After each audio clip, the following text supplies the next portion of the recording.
Excellences, Monsieur le Président de la République,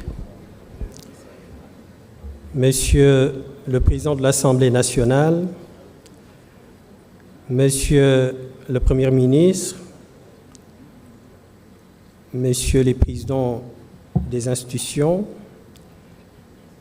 Mesdames, Messieurs les représentants des partis politiques ici présents, les autorités coutumières et religieuses, honorables, distingués invités, maa ngi leen di nuyu. Li ñu fi andi tey comme ni ko sama prédécesseur yi waxee, c'est le président de la République moom moo woote dialogue. Nous, en ce qui nous concerne, le Parti de l'Unité du Rassemblement, avec son président, Seydi Mouhamadou Moustapha Sy, dialogue yi fi jàll bokkuñu ci woon. Nous n'avions pas jugé opportun d'y participer parce que nañu ko tëggee woon nañu ko bëggoon doxale tax na ba bëgguñu ci woon bokk. waaye réew dafay am fu mu toll ci doxalinam. Et je m'adresse aux politiques. C'est une conviction profonde. Dañu war a jël l'intérêt général ñu jiital ko. Sénégal fi mu jóge depuis 2021 jàll na ci ay jafe-jafe yu tar. Les Sénégalais sont fatigués. Nos concitoyens sont meurtris. Du ma ne lépp, c'est à cause des politiques, mais une grande partie. Au vu de ce contexte, au vu de ce passage, les politiques ne doivent pas faire l'économie de se poser pour dialoguer.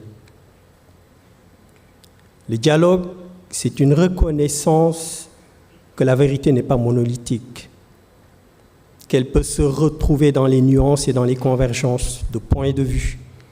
Le dialogue est le ciment de la démocratie. C'est le moteur de l'innovation et de l'efficacité politique. Aucune solution n'est parfaite en vase clos. Donc nous n'avons pas le droit de ne pas dialoguer par rapport au contexte, par rapport aux difficultés que traverse notre pays. Le monde est en ébullition. L'Afrique est en crise et notre pays n'est pas épargné. Dans ce contexte, nous ne pouvons pas, j'insiste, je le répète, faire l'économie de dialoguer.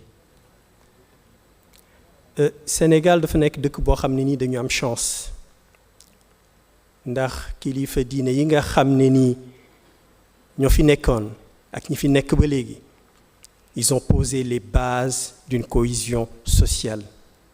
C'est Seydi Hadj Malick Sy,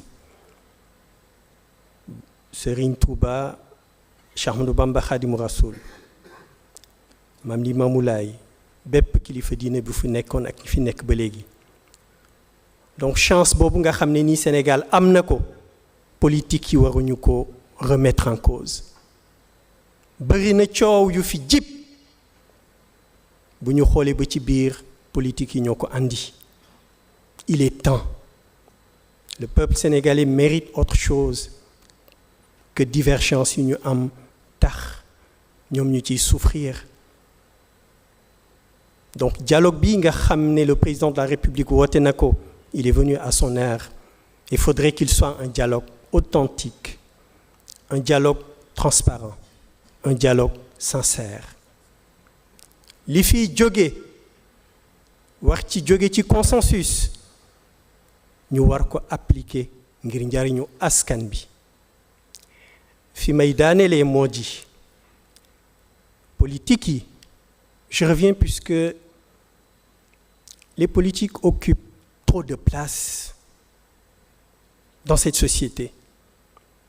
Certes ñoom ñooy jiite, certes ñoom la askan bi wóolu, certes ñoom ñoo yore alalu askan bi, waaye war nañu libérer un peu de place permettre à une stabilité. Et politiciens yi nga xam ne nii ba ñu ne dañuy def politique dañuy jiital intérêt général jot na nag fi mu nekk ñu bàyyi xel wax boobu les intérêts crypto-personnels ñu fàtte ko teg ko de côté xam ne askan bi moo soxla askan bi sonn na boo jot na ñu booloo def bloc dimbali askanu Sénégal wasalaamualeykum wa rahmatullah